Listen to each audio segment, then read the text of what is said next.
The US Pentagon is getting its grubby little hands all over Canada's critical minerals. Since 2022, the US Department of War has poured tens of millions of dollars in grants and subsidies into Canadian mining companies. Now, it's doing something that legal experts are calling possibly unprecedented. It's directly buying ownership stakes in Canadian mining companies. All of this is happening in the context of the US and Israel's war with Iran, and the US's Cold War with China.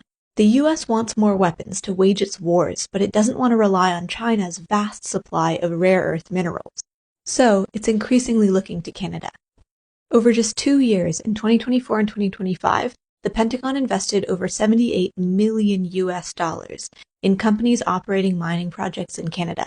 And then, in 2025, the US federal government became a shareholder in 2 Canadian mining companies extracting critical minerals, Trilogy Metals and Lithium Americas, both of which are headquartered in Vancouver. Antitrust lawyers have warned that once these mines are operating, the US government could insist that the minerals go only to the US. Nearly all of the mining projects the Pentagon has invested in are being framed as climate solutions. For example, an open-pit graphite mine in Quebec is being pitched as part of a local renewable energy ecosystem, but it got an $8.4 million grant from the Pentagon.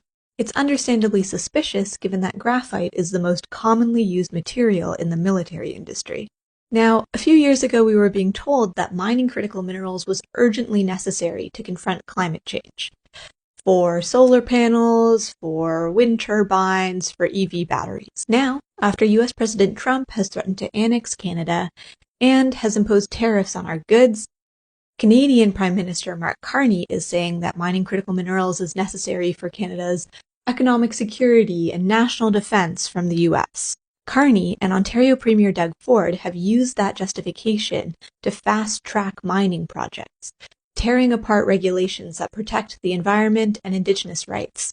And basically every US state investment has been matched by the Canadian government with public dollars. It's effectively subsidizing US state influence in Canada's natural resources sector. So we're being told that we urgently need to mine critical minerals to stop both climate change and a US invasion. But those same minerals are increasingly, and in the future maybe exclusively, making their way into weapons for the US military. You can read the full article by Nessie Nankivell at breachmedia.ca.